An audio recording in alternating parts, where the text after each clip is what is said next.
Husband हैं वो India से हैं और वाइफ पाकिस्तानी हैं, लेकिन अब बॉर्डर बंद होने की वजह से इनको वापस जाना पड़ रहा है। हाँ जी मैम, क्या नाम है आपका? हिरम। हिरम जी, आपकी कब शादी हुई थी हिंदुस्तान में और पाकिस्तानी नेशनल है? जी मैं पाकिस्तानी नेशनल हूँ, लेकिन हाफ इंडियन ही कहलाऊंगी क्योंकि 10 इयर्स हो गए शादी को। तो किस तरह का लग रहा है कि अपने पति और बच्चे को छोड़ के जा रहे हैं? आप खुद सोचें, आपको अपनी फैमिली से अलग कर दिया जाए, आपके बेटे को अलग कर दिया जाए तो आपको कैसा लगेगा? बस वैसा ही लग रहा है। जबरदस्ती अलग कर दिया जा रहा है ना, बेसिक ह्यूमन राइट्स के भी खिलाफ है ये। फैमिली तोड़ी जा रही है। तो पाकिस्तान में कहाँ रहने वाले थे आप? कहाँ के? कराची। कराची से। और इंडिया में कहाँ मैरिड है? दिल्ली में मैरिड हूँ मैं। दिल्ली में मैरिड है जी। तो 10 साल से मैरिज हुई आपकी? 10 जी 10 साल हो गए। बेटा है देखें 8 साल का मेरे पास। तो नेशनैलिटी नहीं ली थी आपने इंडियन? नेशनलिटी इतनी जल्दी नहीं मिलती ना। LTV अप्लाइड था, नूरी वीजा पर गई थी, लेकिन कोविड की वजह से, ओवर स्टे की वजह से वो कैंसिल हो गई थी।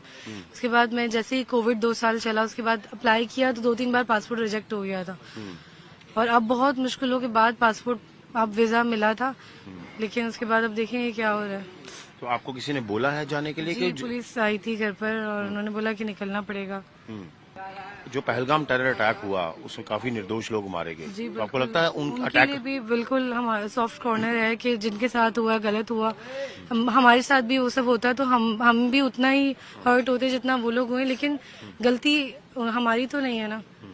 तो आपको लगता नहीं उन अटैकर्स की वजह से, टेररिस्ट की वजह से आपका परिवार भी? थोड़ी कोई असर पड़ेगा हम परेशान हो रहे हैं ना।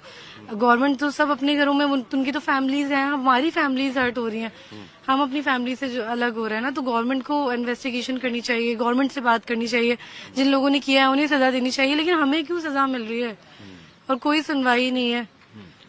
फैमिली हर्ट हो रही है, वो सिर्फ औरतें और बच्चे हो रहे हैं। तो आप ये बताएं, ये कहाँ का इंसाफ है? मैं सिर्फ अपने लिए नहीं, क्योंकि एज अ वुमेन सारी लेडीज का दुख समझ सकती हूँ कि कितनी प्रॉब्लम्स होती हैं हस्बैंड के बिना सरवाइव करना, बच्चों के बिना रहना, बच्चों का फ्यूचर खराब हो रहा है।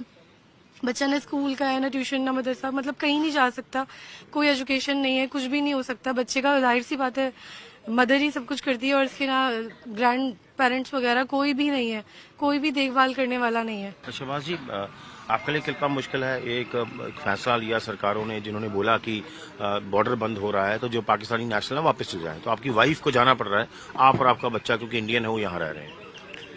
मैं आपको कैसे बताऊं? आप ये बताइए कि एक माँ के बिना बच्चा कैसे रहेगा? ये बताइए आप, एक माँ के बिना बच्चा कैसे रहेगा? अब मैं कमाऊंगा या बच्चे को खिलाऊंगा? ना मेरी मदर है ना मेरे फादर है, मैं कैसे मैनेज करूंगा अकेले? कैसे बच्चे को संभाल पाऊंगा? इस बच्चे की तरफ देखा जाए, इसकी क्या गलती है? इसकी माँ से इसको जुदा करा जा रहा है, इसकी क्या गलती है बताइए? इसने क्या गुनाह